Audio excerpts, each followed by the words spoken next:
Hey, welcome back to Math with Patrick and Quill. Today is December 4th, and we're solving problem 338 from the Daily Epsilon calendar. And the answer today should be 4 because that's today's date. So we have a sum here. It's an infinite sum, which means we'll have an infinite number of terms. And the first term that we're starting with is the negative first term. And the idea here is that once we have all of these terms, we're going to add them all up. This is just kind of how to read this summation notation. And the first term, n is going to be equal to -1. And as we go from one term to the next, we're going to increment that number up by 1. So the next term will be n equals 0, n equals 1, n equals 2, so on and so forth. So we're going to get 2 to the power of -n. And here n is -1, so we can replace it like that. We'll still have 2 to the power of -n, this time n is 0. 2 to the power of -n, this time n is 1. 2 to the power of -n, this time n is 2, so on and so forth.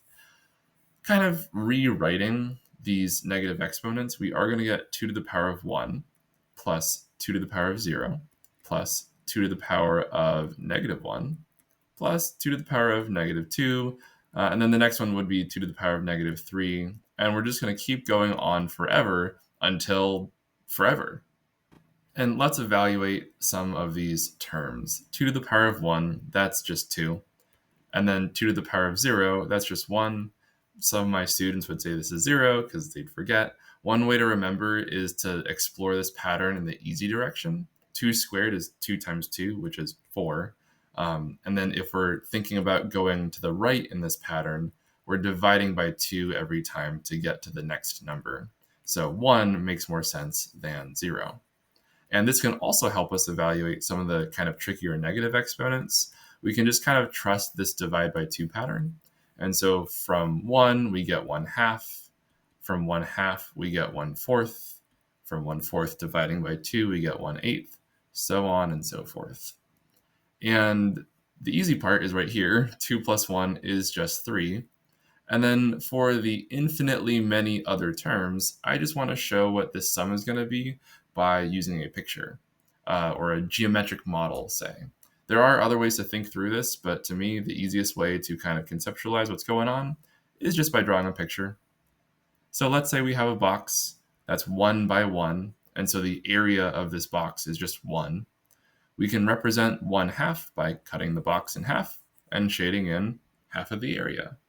Then we can get 1/4 by cutting the half in half, or the remaining half in half rather, and then shading in 1/4.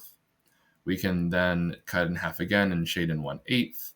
And then this pattern will keep going, right? We're going to have 1/16, 1 over 32, 1 over 64, 1 over 128, 1 over 256, and we're just going to keep on going in infinitely because the sum had an infinity on the top.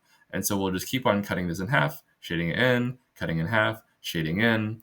And if you do this process infinitely, you will shade in the whole square. Now, if you stop at any point, sure, there's a little point in there that doesn't have a filled in area, but if you do this process forever, you will fill in the square.